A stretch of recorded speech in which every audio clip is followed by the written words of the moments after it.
Hello students, good morning. कल हमने संगत सिद्धांत कंप्लीट कर लिया था अपना। संगत सिद्धांत के बाद अभिक्रिया वेग पर जो ताप की निर्भरता थी वो भी हमारा कंप्लीट हो गया। दोनों थ्योरेटिकल हैं, तो आपको बस वीडियो अच्छे से देखना है, उसको अच्छे से सुनना है और जो आपको नोट्स मिले हैं उनको देखना, उनमें से कितना क्या समझ आ गया आपको। फिर आगे आपको कुछ मतलब प्रॉब्लम हो तो वो आप मुझसे डिस्कस कीजिएगा कि क्या है, तो वो आपको दोबारा बता दी जाएगी। लेकिन इसके अंदर क्या है कि थ्योरेटिकल है तो थोड़ा सा उस पर समझाने लायक ज्यादा बोर्ड पे से डेरिवेशन वगैरह तो कुछ था नहीं, तो आपको बस वीडियो को ही देखना, अच्छे से सुनना है कि क्या बोला गया है, उसके बाद अच्छे से समझ आ जाएगा। ठीक है, दोनों टॉपिक हो गए थे अपने। अभिक्रिया वेग पे जो ताप की निर्भरता थी उसके अंदर एक छोटा सा टॉपिक और है कि जो हमने टेम्परेचर जो इंक्रीज किया था उसके बीच में एक ग्राफ हो रहा है, वो मैक्सवेल वितरण के अनुसार जो बनता है। उसमें देखो हमने दो टेम्परेचर, यहाँ पर हम लोग लिखते हैं उनका जो क्रियाकारकों का अंश लिखते हैं, इधर हम लोग टेम्परेचर की बात करते हैं। तो जैसे हम लोग यहाँ पर ऐसे करेंगे तो एक तो हम लोग का नॉर्मल हो गया ये तो, और एक हम लोग का जो हम ग्राफ खींचते हैं किसके बाद में, जब हम एक तो ये T डिग्री हो गया और एक T डिग्री प्लस 10, यानी कि जब हमने 10 डिग्री जब हम बढ़ा देते हैं, तो जैसे ही हम लोग 10 डिग्री टेम्परेचर बढ़ा देते हैं तो हमारा जो ग्राफ होता है वो कुछ क्या आ जाता है, चपटा आ जाता है। ठीक है, चपटा आता है और दाईं साइड क्या हो जाता है, हमारा खिसक जाता है। इसका मतलब क्या होता है, इसका मतलब ये होता है कि जैसे ही हमने 10 डिग्री सेंटीग्रेड टेम्परेचर इंक्रीज किया है उस टाइम के अंदर, उस टाइम पे हमारे ज्यादा मतलब दो फैक्टर निर्भर कर रहे थे ना। एक तो आपका हो रहा था संगत आवर्ती बढ़ रही है और एक आपका हुआ था कि प्रभावी संगत बढ़ रहे हैं। तो यानी इन दोनों में से जो मेजर फैक्टर है वो मेजर फैक्टर ये है कि जैसे हमारा 10 डिग्री सेंटीग्रेड इंक्रीज होता है तो उस टाइम पे प्रभावी संगठों की संख्या बहुत ज्यादा इंक्रीज होती है, और प्रभावी संगठों की संख्या बहुत ज्यादा इंक्रीज होने की वजह से रिएक्शन का जो वेग है वो 2 से क्या हो जाता है, 3 गुना हो जाता है। Okay, that's clear. तो ये आपका संगत थ्योरी का थोड़ा सा और था, वो अभिक्रिया वेग की जो ताप पर निर्भर था उसमें थोड़ा सा और था, ये हमारा हो गया। उसके बाद देखो हमारी जो नेक्स्ट थ्योरी आती है वो आती है आर्हेनियस थ्योरी। आर्हेनियस ने भी देखो टेम्परेचर को लेके ही किया था। आर्हेनियस ने जो सिद्धांत दिया था, आर्हेनियस सिद्धांत,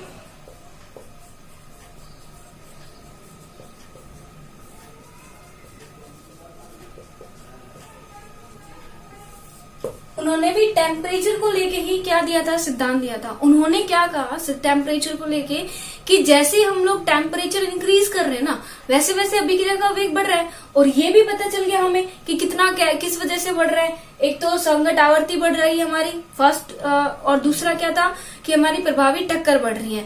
अब आर्हेनियस ने अपनी थ्योरी दी, आर्हेनियस ने भी टेम्परेचर को लेके वेग के रेस्पेक्ट में 2-4 क्या दी, अवधारणाएं दी। तो उसकी फर्स्ट अवधारणा, जो पहली उसकी अवधारणा थी, वो क्या कहती है कि जब भी हमारी रिएक्शन होती है उस टाइम पे हमने जितने मोल लिए, जितने मोल क्रियाकारक के लिए, वो सारे के सारे प्रोडक्ट नहीं बनाते। पहले उसकी अवधारणा क्या थी कि जो भी हम लोग अभिक्रिया ले रहे हैं उस अभिक्रिया में जितने भी हमने रिएक्टेंट लिए हैं वो सारे रिएक्टेंट प्रोडक्ट नहीं बनाते हैं, सिर्फ कुछ सक्रिय अणु ही क्या बनाते हैं, प्रोडक्ट बनाते हैं। अब सक्रिय अणु का मतलब क्या समझते हो तुम लोग? सक्रिय अणु का मतलब ये उसकी दूसरी अवधारणा आ गई बाद में। ठीक है, पहली अवधारणा में तो उसने क्या बता दिया कि जैसे जो भी हम लोग अभिक्रिया करा रहे हैं उस अभिक्रिया में सिर्फ और सिर्फ सक्रिय अणु ही प्रोडक्ट का निर्माण करेंगे। ये उसने क्या बता दिया अपनी फर्स्ट अवधारणा में।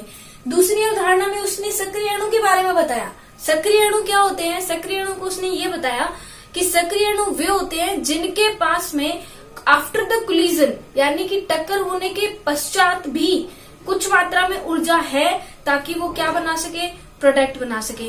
तो जो अणु प्रोडक्ट बना सकते हैं वो क्या कहलाते हैं, आपके सक्रिय अणु। तो दूसरी अवधारणा में उसने अब किसके बारे में बताया, सक्रिय अणु के बारे में। देखो अवधारणाएं आपको नोट्स में मिल जाएंगी, उसको लिखने से यहाँ पे टाइम वेस्ट करने से अच्छा मैं आपको अवधारणाओं के बारे में समझा दूं। ठीक है, डिट्टो आपको लाइन वाइज आपको नोट्स वगैरह वैसे मिल ही रहे हैं। ठीक है, तो आप थ्योरेटिकली मैं वैसे नहीं लिख रही, आपको डायरेक्टली मैं समझा रही हूँ कि उसमें लिखा क्या गया। ओके, फिर भी अगर कोई दिक्कत हो तो बता देना। एक ही पहले में उसने क्या बताया कि अभिक्रिया होते समय सिर्फ और सिर्फ सक्रिय अणु क्या बनाएंगे, प्रोडक्ट बनाएंगे, सभी अणु प्रोडक्ट नहीं बनाएंगे। दूसरी में उसने बताया कि सक्रिय अणु क्या कौन से होते हैं, वे अणु जिनके पास में उत्पाद बनाने के लिए आवश्यक ऊर्जा है और जो उत्पाद बना सकते हैं वो क्या कहलाएंगे, आपके सक्रिय अणु कहलाएंगे। तीसरा कॉन्सेप्ट उसने दिया था सक्रिय ऊर्जा पर, सक्रिय ऊर्जा पर। सक्रिय ऊर्जा के बारे में उसने क्या बताया, वह मिनिमम ऊर्जा, वह न्यूनतम ऊर्जा जिससे क्या होगा, हमारा प्रोडक्ट रिएक्टेंट प्रोडक्ट में चेंज होगा, वह न्यूनतम ऊर्जा जो हर क्रियाकारक के पास होनी चाहिए प्रोडक्ट बनाने के लिए, वो ऊर्जा हमारे क्या कहलाएगी, सक्रिय ऊर्जा। देखो मैंने आपको इसमें ग्राफ भी बताया था पहले भी, ये ग्राफ बार बार में काम में आएगा, अच्छे से देख लो कि इसके अंदर क्या होता है। यहाँ पे आपकी कौन सी ऊर्जा होती है, सक्रिय ऊर्जा, ठीक है। यानी कि देखो ये रिएक्टेंट के मोल है, ये रिएक्टेंट के मोल के बाद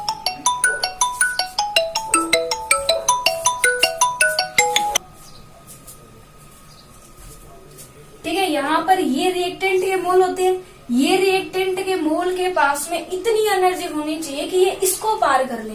अगर इसको पार कर लेंगे तो वो किस में बना लेंगे, प्रोडक्ट, है ना। तो उसने ये बता दिया इसके बारे में, सक्रिय अणु होते क्या ये बता दिया। फिर बताया कि उनके पास ऊर्जा इतनी, हमने क्या बताया, सक्रिय अणु होंगे क्या, जिनके पास पर्याप्त ऊर्जा होगी, वो पर्याप्त ऊर्जा क्या कहलाएगी, सक्रिय ऊर्जा।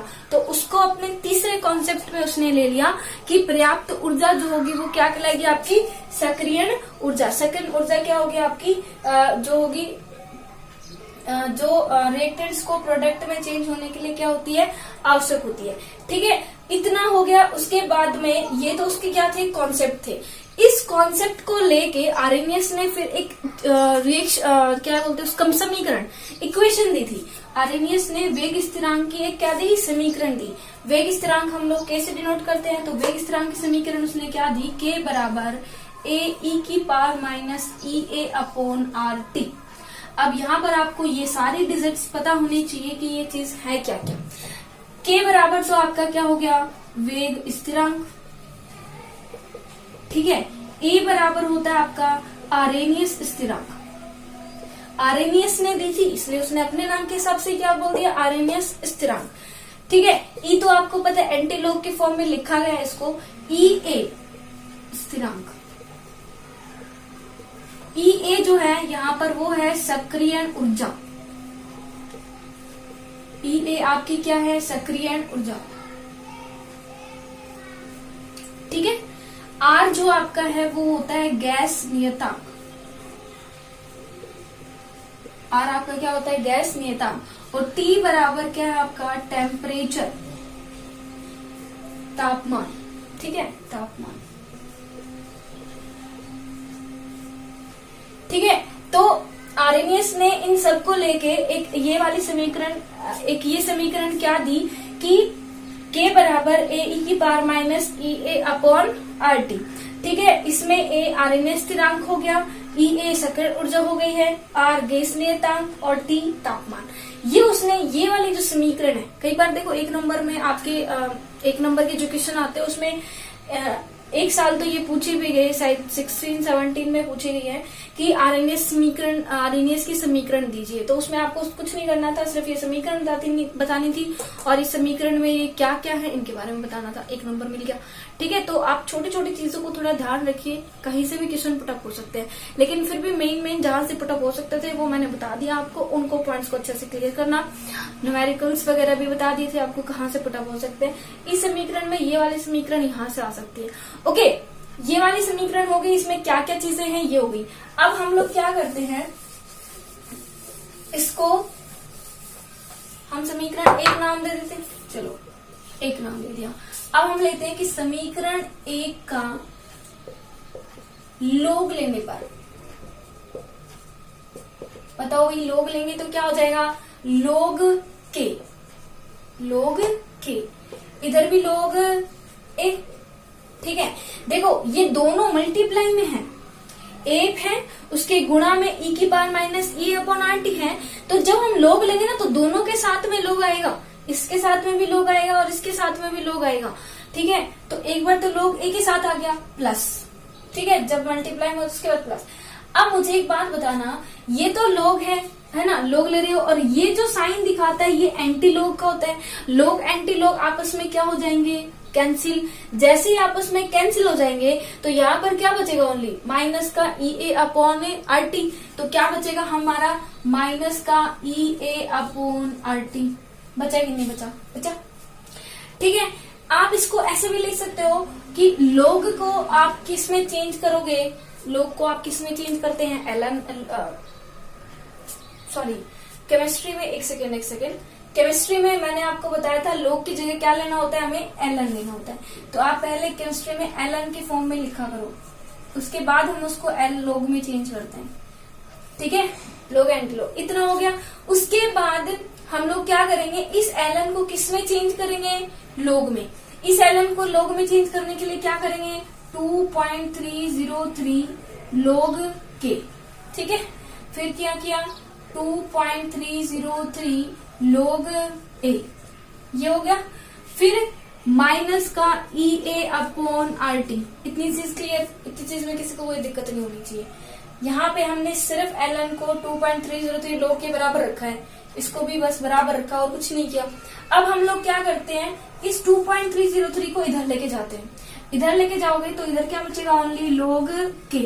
2.303 इधर जाएगा तो 2.303 log a अपॉन में 2.303 बढ़ गया, माइनस EA अपॉन में 2.303 RT। देखो ये इधर गुणा में इसके है, ये इधर माइनस में दो टर्म है ना, तो माइनस में दोनों टर्म्स के नीचे जाएगा, एक के नीचे भेज के काम खत्म मत कर देना, तो दोनों के बीच में भेजना है। ठीक है, क्योंकि इसके नीचे चाहे माइनस हो चाहे प्लस हो, अगर मल्टीप्लाई होता तो हम एक के बीच अपना भेज के काम खत्म कर सकते थे, लेकिन यहाँ पर माइनस है, इसलिए हमें क्या करना पड़ेगा, दोनों के नीचे 2.303 करना पड़ेगा। इससे ये कैंसिल हो गया, कैंसिल। क्या बचेगा, log k बराबर, अब देखो आप इसको आगे लिख सकते हो ना, EA अपॉन 2.303 RT। देखो यहाँ पर R कांस्टेंट है, ये T ही क्या है, अलग है, टेम्परेचर। और प्लस में क्या लिखेंगे, log A। प्लस में हमने लिख दिया log A। बताओ ये वाली इक्वेशन आपको समझ आई कि नहीं? ये वाली समीकरण सिर्फ इसी से ली गई है, इससे कट दिया, ये हमने इधर रख दिया और इसको आगे रख दिया और टी को थोड़ा सा अलग कर दिया दिखाने के लिए। ये समीकरण ही आर्यन समीकरण है। ये समीकरण आपकी क्या है, आर्यन समीकरण है log की फॉर्म में, ठीक है, ln की फॉर्म में। अब मुझे बताना, इस समीकरण का आप ग्राफ खींचते हैं, देखो इसका ग्राफ सबसे ज्यादा इंपॉर्टेंट है। ये समीकरण बहुत नहीं पूछते, समीकरण कोई नहीं पूछता, समीकरण ये वाली पूछ जाती है, लेकिन इस समीकरण से ग्राफ पूछा जाता है। कैसे पूछा जाता है, ग्राफ पूछा जाता है आपको कि log k व 1/t के मध्य आलेख स्थापित कीजिए, आलेख स्थापित कीजिए। अब बताओ log k ये रहा, ठीक है, 1/t ये रहा, तो आलेख स्थापित इनकी में करना है। अब हमें इसके बताओ ग्राफ के लिए हम लोग क्या करते हैं, कौन से समीकरण से तुलना करते हैं, y बराबर mx प्लस c से, ठीक है। तो ग्राफ के लिए हम लोग किससे तुलना करेंगे, चलो मैं यहीं से कर दूं ताकि तुलना अच्छे से हो जाए, ठीक है। तो हम लोग ग्राफ के लिए इस समीकरण की तुलना किससे करेंगे, y बराबर mx plus c। Is that clear? Clear हुआ कि हमने y बराबर mx प्लस c से इसकी तुलना की है। चलो भी तुलना कर ली। अब देखते हैं कि y की जगह क्या रखेंगे, x की जगह क्या रखेंगे, m की जगह क्या आएगा, वो सब हम लोग देखते हैं। y की जगह हम लोग ग्राफ में, ये हमने हम लोग ग्राफ खींचा, तो y की जगह हम लोग क्या रखेंगे, log k, हमने log k रख दिया। और x की जगह हम लोग क्या रखेंगे, 1/t रख दिया, ठीक है। x की जगह 1/t रख दिया। अब बचा क्या, m क्या होता है, ढाल, m क्या होता है, ढाल, ठीक है। तो m किसके बराबर हो जाएगा, EA/2.303 r के बराबर। अब यहाँ पर देखो c हमारे पहले वाले इक्वेशन में तो सब में 0 आया, लेकिन इसमें c की वैल्यू भी आई है। c की वैल्यू आई है, इसका मतलब क्या है कि ग्राफ शुरू से शुरू ना होके थोड़ा ऊपर से क्या होगा, शुरू होगा। ठीक है। लेकिन यहाँ पर एक चीज और देखना कि यहाँ पर ढाल की वैल्यू क्या है, ऋणात्मक, यानी कि ऋणात्मक ढाल होगा तो ग्राफ क्या आएगा हमारा, उल्टा। ठीक है, तो हमारा ग्राफ क्या आ गया, उल्टा। और हम लोग ने ग्राफ शुरू कर दिया, ये ग्राफ आ गया। इसमें डायरेक्टली थोड़ी ना प्रोपोर्शनल, इनडायरेक्टली प्रोपोर्शनल नहीं है क्या, 1/t इधर हो गया। अब मुझे एक बात बताना कि यहाँ पर ये जो ये वाली चीज है ये क्या कहलाएगी, सी, अंतखंड। और सी की वैल्यू किसके बराबर है, log a के बराबर है। सी की वैल्यू किसके बराबर है, log a के बराबर है। इसका ये वाला ढाल है, ये ऋणात्मक ढाल है, तो यहाँ पर m बराबर क्या हो जाएगा, माइनस का EA/2.303 r, 2.303 r। यानी अगर आपको किसी में, देखो यहाँ से हमें एक चीज पता लग सकती है, r की वैल्यू तो पता होती है, गैस नियतांक की वैल्यू तो फिक्स होती है। अगर हमें ढाल की वैल्यू दे दें क्वेश्चन के अंदर तो एक्टिवेशन एनर्जी यानी सकंड ऊर्जा की मान निकलवा सकते हैं। ठीक है, तो इससे आपको वो भी निकलवा सकते हैं। ये वाला ग्राफ आपका क्या होता है, इस समीकरण से हमें प्राप्त होता है। और ये ग्राफ मोस्ट इंपॉर्टेंट है। सब ग्राफ में, पूरे चैप्टर में ग्राफ से रिलेटेड क्वेश्चन इस पे आता है। डायरेक्टली ग्राफ से पूछा जाता है कि 1/t और log k के बीच में ग्राफ खींचिए, कैसा आएगा, या फिर उसमें ढाल की वैल्यू क्या आएगी, या फिर उसमें अंतखंड क्या होता है। कई बार बच्चे कंफ्यूज होकर इसको log a कर देते हैं, इसको ये कर देते हैं क्योंकि ये इधर है। लेकिन आप अच्छे से याद रखना, x के साथ जो टर्म आती है ना वो m होती है हमेशा, और जो अकेली टर्म आती है वो हमेशा c होती है। तो ऐसे मत कर देना इसको log a कर दिया। भाई आप लोग क्या करते, इस समीकरण से तो ये इधर आ रहा है, तो आप तो इधर इसको क्या कर दोगे, a कर दोगे, तो इसको a नहीं करना है। ठीक है, इसको थोड़ा सा ध्यान रखना है। तो आपने पहले क्या किया, ln में लिया। ठीक है, ये थोड़ा आप ln में करना, log में नहीं लिया जाता, पहले ln में लेना है, उसके बाद इसको log में चेंज करोगे। log में चेंज करने के बाद लोग उधर लेके चले गए, कट गई वैल्यू, जो कट गई उस समीकरण की हम y बराबर mx प्लस c से तुलना करेंगे और उसके बाद ग्राफ खींचेंगे। तो ये आपका ग्राफ हो गया। अब देखो log a और 1/t के बीच में। ठीक है, अब ये तो ग्राफ हो गया, ये ग्राफ की वैल्यू हो गई। अब हम लोग क्या करते हैं, इस समीकरण को दो अलग अलग टेम्परेचर पे यानी अंतराल में करके देखते हैं। ठीक है, अंतराल में करने के लिए हम लोग क्या करेंगे, इसको, इस समीकरण को दो अलग अलग टेम्परेचर पे लेंगे। बाकी चीजें यहाँ पर चेंज होने वाली नहीं है, सिर्फ और सिर्फ टेम्परेचर ही चेंज होने वाला है। देखो r कांस्टेंट है, नहीं चेंज कर सकते हम लोग किसी भी विक्रिया के लिए, और a है, ये भी RMS स्थिरांक है, तो ऑब्वियस सी बात है a का विक्रिया के लिए तो ये भी बराबर ही होगा। ठीक है, तो हम लोग चेंज क्या कर सकते हैं, ओनली अलग अलग टेम्परेचर ले सकते हैं। तो हम लोग क्या लेते हैं, एक तो लेते हैं log k1, हम लोग लेते हैं T1 व T2 ताप पर, दो अलग अलग ताप पर। तो इसको क्या कर देंगे log k1, क्योंकि एक टेम्परेचर पे होगा तो इसकी वैल्यू k1 मान ली हमने। फिर क्या लिखा, माइनस का EA/2.303 r 1/T1। ठीक है, प्लस में log a, इसको समीकरण दे दी एक। ठीक है, फिर हम लोग करते हैं log k2, इस पर हम लोग क्या कर देंगे, माइनस का E/2.303 r 1/ क्या कर देंगे T2, और इधर क्या हो जाएगा प्लस में log a। ये कर दिया आपने दो टेम्परेचर पे। ठीक है, इस समीकरण की अब कोई जरूरत नहीं है, इसको हम नोट कर सकते हैं। अब देखो, ये हो गई T1 टेम्परेचर पे, ये हो गई समीकरण T2 टेम्परेचर पे। अब हम लोग क्या करते हैं, इक्वेशन 2 में से इक्वेशन 1 को माइनस करते हैं, यानी कि log k2 minus log k1 कर दिया। उसके बाद देखो, इसको आपको करना है, देखो log a में से माइनस करोगे log a कट जाएगा ना, ये तो सीधा भी दिख रहा है कि इसको log a से इसको log a क्या करेगा, एक प्लस की वैल्यू हो जाएगी, एक माइनस की, तो कट जाएंगे। बाकी बचा ये, तो देखो माइनस का EA/2.303 r 1/T2। Okay, T2 minus of, और इसके ऑलरेडी पहले से ही माइनस है तो ये किस में चेंज हो जाएगा, प्लस में। ठीक है, और क्या हो जाएगा, माइनस का EA/2.303 r 1/T1। ऐसे लिख सकते हैं, भाई। अब देखो, ये प्लस वैल्यू है, ये माइनस वैल्यू है, आप इसको ऐसे भी ले सकते हो, इस वैल्यू को आगे, इस वैल्यू को पीछे, क्योंकि अगर माइनस आगे आपको नहीं दिखाना है तो। फिर भी इसमें देखो क्या चीज कॉमन आ रही है, ये वाली चीज दोनों में कॉमन आ रही कि नहीं आ रही, ये वाली चीज E अपॉन 2.303R इसमें भी है, E अपॉन 2.303R इसमें भी है। और एक यहाँ पर देखो, इसको हम लोग कैसे लिख सकते हैं, log A minus log B। कैसे लिख सकते हैं, log A बटे में B। नहीं लिख सकते क्या, बताया था मैंने पहले भी। तो इसको आप लोग कैसे लिख सकते हो, इस समीकरण को आप कैसे लिख सकते हो, log ऊपर क्या आएगा K2, नीचे क्या आएगा K1 आ गया बराबर में। यहाँ पर EA अपॉन 2.303R हमने क्या ले लिया, कॉमन। तो EA अपॉन 2.303R हमने क्या ले लिया, कॉमन। उसके बाद देखो प्लस वाली वैल्यू आगे लिख देते हैं, तो 1 अपॉन में T1 और माइनस वाली 1 अपॉन में T2। कर सकते हैं ऐसे, कोई दिक्कत ही नहीं है, कर सकते हैं। अब इनका एलसीएम लोगे तो देखो क्या निकलेगा, इनका LCM T1 T2, T1 T2, ऊपर क्या हो जाएगा, T1 से T1 कैंसिल तो T2, T2 माइनस T1, बाहर क्या आ जाएगा, EA अपॉन 2.303R। ठीक है, ये समीकरण। तो लास्ट आपकी क्या बच जाएगी, log K2 अपॉन में K1 बराबर EA upon 2.303 T2 minus T1 और T1 इंटू T2। ये आपकी अंतराल समीकरण होती है किसकी, आरएमएस की। ठीक है, इसको आप समीकरण जो भी आपकी 4, 3 जो भी बन रही है वो दे सकते हो।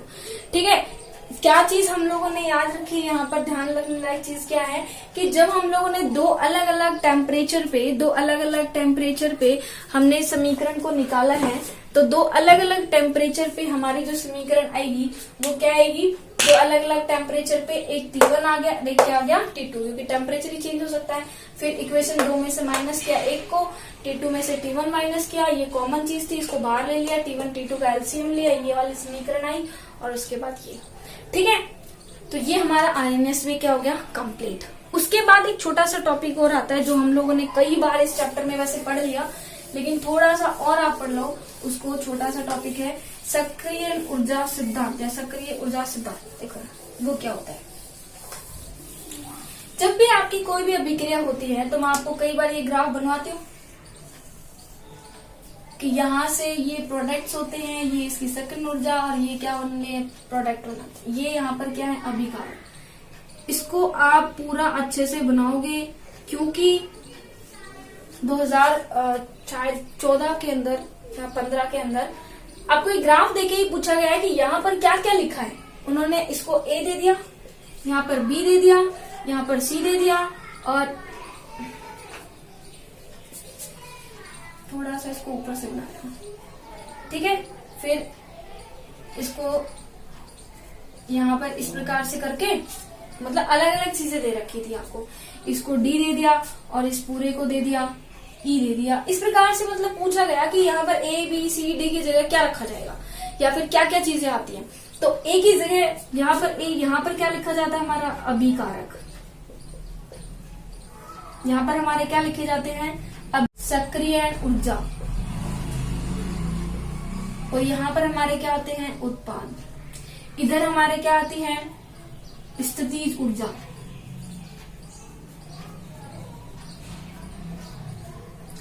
इधर हमारी होती है अभिक्रिया प्रगति।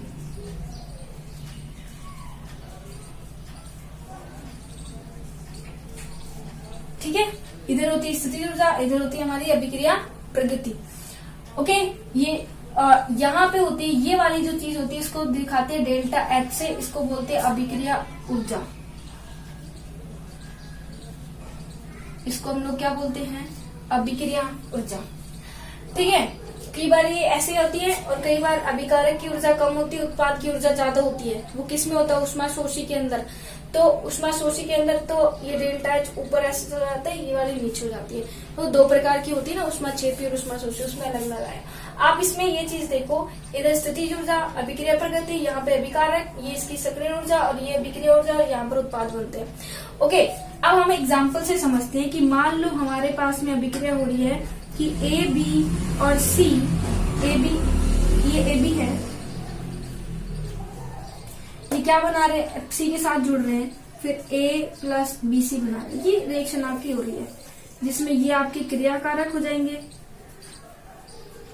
और ये आपका क्या हो जाएगा, उत्पाद। तो रिएक्शन होने के टाइम पे ये क्रियाकारक की जगह तो आप क्या लिख दोगे कि ए और बी का जो बॉन्ड है ये है और ये सी का बॉन्ड है। अब सिक्करण ऊर्जा के टाइम पे होता क्या है कि इस टाइम पे ये तो बॉन्ड टूट रहा होता है और ये बॉन्ड बन रहा होता है। हम लोग क्या बोलते हैं कि रिएक्शन के टाइम पे कुछ बॉन्ड टूट रहे होते हैं, कुछ बॉन्ड बन रहे होते हैं। तो सक्रिय ऊर्जा के टाइम पे एक यहाँ पर संकुल बनता है जिसको बोलते हैं सक्रिय संकुल। वो क्या बनता है कि ए और बी के बीच का बॉन्ड ब्रेक हो रहा है और बी और सी के बीच नया बॉन्ड क्या हो रहा है, फॉर्मेशन हो रहा है, बन रहा है। इसको हम लोग बोलते हैं सक्रिय संकुल,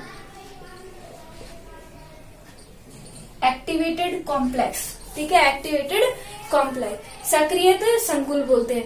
लास्ट फाइनली क्या होता है, अगर इनमें पर्याप्त ऊर्जा है ना तो क्या करेंगे, ये उत्पाद बना लेंगे। तो ये वाला बॉन्ड पूरी तरीके से टूट जाएगा और बी और सी के बीच में पूरी तरह से बॉन्ड बन जाएगा और क्या बन जाएंगे, उत्पाद। तो क्या बनेंगे, ए प्लस बी सी। तो अभिक्रिया संपन्न कैसे होगी कि ए और बी प्लस सी। ठीक है, ये क्रियाकारक है। पहले क्या बनाएंगे, ये सक्रिय संकुल, ये सक्रिय संकुल। फिर क्या बनाएंगे, ये ए प्लस बी सी जो उत्पाद। इसको ये बोलते हैं एक्टिवेटेड कॉम्प्लेक्स, एक्टिवेटेड कॉम्प्लेक्स। याद रखना यहाँ पर सबसे ज्यादा ऊर्जा जिसकी होती है वो किसकी होती है, सक्रिय संकुल की ही होती है। ठीक है, सबसे ज्यादा ऊर्जा होती है इसकी, सक्रिय संकुल की। सक्रिय संकुल सबसे ज्यादा ऊर्जा का क्यों होता है, क्योंकि ये क्या बनाएगा, आगे में जाके प्रोडक्ट बनाएगा। तो ये आपका थोड़ा सा सक्रिय ऊर्जा से रिलेटेड था। ठीक है, सक्रिय ऊर्जा के बारे में है कि सक्रिय ऊर्जा क्या होती है, वह मिनिमम ऊर्जा जो क्रियाकारक को उत्पाद में बदलने के लिए आवश्यक होती है। ओके, तो हमारा जो 4 चैप्टर है ये मेरी तरफ से तो ऑलमोस्ट कंप्लीट हो चुका है। आपको कोई भी डाउट्स हो, पूछना हो, वो आप मुझे बता दीजिएगा, उसको हम कवर अप कर लेंगे नेक्स्ट वीडियो के अंदर। अब तक का कुछ नहीं समझ आया है तो वो भी आप बता देना, उसको फिर से थोड़ा सा रिवाइज कर लेंगे। ठीक है, ये हमारे जो टॉपिक है पूरा कंप्लीट हो गया। अभी हमारा 4 चैप्टर हमारी तरफ से पूरा कंप्लीट है ना। इसके अंदर मोस्टली टॉपिक से देखो क्वेश्चन आपको मैंने स्टार्टिंग के अंदर अभिक्रिया वेग बताया था। अभिक्रिया वेग में मैंने आपको बताया था रिएक्टेंट के कंसंट्रेशन के आगे माइनस लगाना है, रिएक्टेंट की कंसंट्रेशन डिक्रीज होती है, प्रोडक्ट की कंसंट्रेशन के आगे प्लस लगाना है क्योंकि उसकी इंक्रीज होती है। तो एक तो क्वेश्चन वहां से पूछा जा सकता है कि आपको कोई भी अभिक्रिया दे देते हैं, जैसे मान लो N2 प्लस 3H2 से क्या बन रहा है, 2NH3। तो आपको इसका लिखना होता है तो dN2/dt इससे बराबर, इसके आगे माइनस dH2/dt। और 3 को बराबर करने के लिए हम लोग क्या कर देते हैं, डिवाइड में 1/3। फिर क्या करेंगे, बराबर प्लस 1/2 dNH3/dt। ये एक तो क्वेश्चन ये होता है। दूसरा, फिर हम लोगों ने पढ़ा कि अभिक्रिया के वेग के प्रकार पढ़े थे, ताक्षणिक वेग, अभिक्रिया का वेग, प्रारंभिक वेग और हमारा औसत वेग। औसत वेग तो मोस्टली इन्हीं में आ जाते हैं, तो औसत वेग की कभी डेफिनेशन वगैरह नहीं पूछी जाती है। ज्यादा आपको इम्पोर्टेंट बताया था ताक्षणिक वेग। ताक्षणिक वेग किसी क्षण पर अभिक्रिया का वेग निकालना होता है तो ताक्षणिक वेग उसका बता दिया था। उसके बाद प्रारंभिक वेग में किसी भी प्रारंभ करने के लिए अभिक्रिया वेग। ठीक है, अभिक्रिया वेग हो गया। अभिक्रिया की कोटि बताई थी कि वेग निर्धारक पद में काम में आने वाले क्रियाकारकों की संख्या या फिर क्रियाकारकों के घातांकों की योग, वो क्या होती है, अभिक्रिया की कोटि। अणुसंख्यता, अणुसंख्यता अभिक्रिया में कुल कितने अभिकारक अणु भाग ले रहे हैं वो अणुसंख्यता। ठीक है, अभिक्रिया की अणुसंख्यता और कोटि में अंतर हो गया था। उसके बाद अभिक्रिया के वेग को प्रभावित करने वाले कारक पड़े, सांद्रता, ताप का, दाब का, सतही क्षेत्रफल का, है ना, और उत्प्रेरक का, ये सब हमने पढ़े थे, प्रकृति का। ठीक है, हाँ, उसमें आपके नोट्स में उसमें नोट्स में 2 चीज और भी हैं। एक तो आपका विलोडक है। विलोडक का मतलब होता है हिलाने से। ठीक है, विलोडक का मतलब हिलाने वाला होता है। जैसे ये होता है ना, जैसे मान लो एक आपने क्या किया, मिक्सचर बनाया, ये आपका पानी है, ठीक है, और इसमें आपने क्या लिया, शुगर डाला, मतलब चीनी डाली।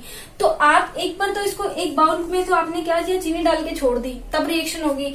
एक आपने क्या किया, इसके अंदर चीनी डाल के इसको वापस से चम्मच से हिलाना शुरू किया, तो कौन सी रिएक्शन जल्दी होगी, जहां पे आपने क्या किया, विलोडक का इस्तेमाल किया, जहां पे हमने उसको चम्मच से हिलाया है ना, तो वहां पर रिएक्शन हमारी अभिक्रिया जो होगी वो क्या होगी, जल्दी होगी।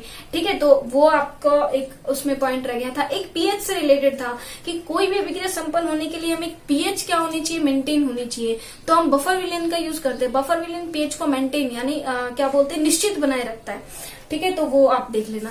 ओके, उसके बाद हमारे जो थे अभिक्रिया की कोटि की समाकलित वेग समीकरण हो गई थी, प्रथम शून्य कोटि की, प्रथम कोटि की, और इकाइयां भी हो गई थी उसमें। उसी में 5 पॉइंट है। पहला आप उसको अवकलित वेग समीकरण, समाकलित वेग समीकरण, दूसरा उसकी इकाई निकालोगे, उसके बाद उसका ग्राफिकल रिप्रेजेंटेशन निकालोगे, उसके बाद उसमें क्या निकालते हैं आप लोग, अर्धायुकाल निकालते हो, और उसके बाद उसका उदाहरण बताते हो। ऐसे प्रथम कोटि में हमने किया, प्रथम कोटि की इकाई निकाली।